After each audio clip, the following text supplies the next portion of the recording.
Hello everyone, good morning. আবার একটা mini vlog নিয়ে আমি তোমাদের সামনে হাজির হয়ে গেছি। তো আজকে মা সকাল থেকে অনেক রান্নাবান্না করছে, কারণ আজকে আমার এক বান্ধবীকে আইবুড়ো ভাত খাওয়াবো। তো সেই জন্য অনেক রান্নাবান্না করছে সকাল 8টা থেকে মা রান্না শুরু করে দিয়েছে।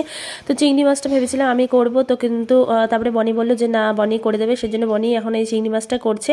আর আজকে অনেক কিছু আইটেম হয়েছে। আর আমার বান্ধবীকে খাওয়া বলে সমস্ত আগে থালা টালা সব কিছু গুছিয়ে রেখেছিলাম। যে বান্ধবী চলে এসেছে, ও ভীষণ লজ্জা পাচ্ছে, বলে ওকে দেখাতে না, তবুও আমি ওকে দেখিয়ে দিয়ে মানে জোর করে দেখিয়েছি।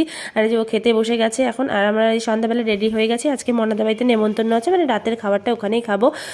তো তোরা যাচ্ছে আমাদের সাথে, তোরাদের ঘর থেকে তোরাই একমাত্র নেমন্ত্রিত ছিল। তো মনার বাড়িতে আমরা চলেও এসেছি। আর মেশো অনেকক্ষণ থেকে ওয়েট করে যাচ্ছিল, কখন আসবো আমরা, কখন আসবো। অনেকটাই লেট হয়ে গেছিলো, আমাদের 8:30 বেজে গেছিলো মনাদের বাড়িতে আসতে। এই রাস্তা দাঁড়িয়ে আছি, বাবা যেহেতু গাড়ি পার্কিং করছে, আর আমি হাতে মিষ্টি টিষ্টি নিয়ে দাঁড়িয়ে আছি। আর এই যে মনার ঘরে চলে আসছি, বাবি এখানে ভীষণ আনন্দ করছে, কারণ ওর বাড়িটা ভীষণ ভালো লেগেছে বাবির। আর এই যে আমরা বসে আছি, বাবা ওই পাশে দেখো শুয়ে শুয়ে গান দেখছে। আর এই যে এখন